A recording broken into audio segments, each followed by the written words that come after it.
Bodeli Jambughoda highway પર વિસાડી ગામ પાસે તોતિંગ વૃક્ષ ધરાશાયી થતા હાઈવે પર ટ્રાફિક જામના દ્રશ્યો સર્જાયા। વાત કરીશું છોટાઉદેપુર જિલ્લાના બોડેલી તાલુકાના વિસાડી ગામ પાસે તોતિંગ વૃક્ષ ધરાશાયી થવાની ઘટના બની હતી અને જેને લઈને તમે જોઈ શકો છો હાઈવે પર બંને બાજુ વાહનોની લાંબી કતારો લાગી ગઈ હતી।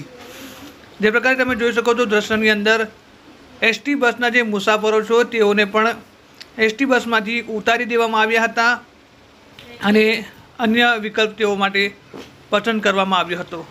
खास करीने वात करीए तो छोटाउदेपुर जिल्ला सहित समग्र गुजरातमां वरसादी माहोल जाम्यो छे अने ठेर ठेर वृक्ष पड़वानी घटना पण सामे आवी रही छे। ज्यारे बोडेली जांबुघोड़ा हाईवे पर आवेल विसाड़ी गाम पासे एक तोतिंग वृक्ष जे धराशायी थई गयुं हतुं અને કેટલાક એસટી બસ તેમજ અન્ય વાહનો છે તે ત્યાં ફસાઈ ગયા હતા।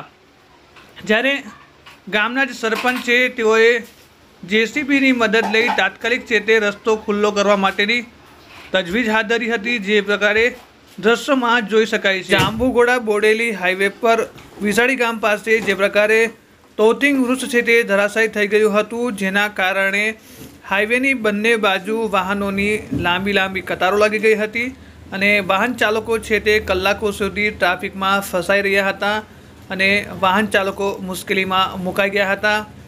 જ્યારે ગામના સરપંચ છે તેઓ તાત્કાલિક છે તે જેસીબીની મદદ લીધી હતી અને તોતિંગ વૃક્ષ છે તેને હટાવવાની તજવીજ હાથ ધરાતા રસ્તો ખુલ્લો કરી અને વાહન વ્યવહાર ફરીથી શરૂ કરવામાં આવ્યો હતો। લોકોના ટોળા ઉમટી પડ્યા હતા અને વાહનોની લાંબી કતારો લાગી ગઈ હતી।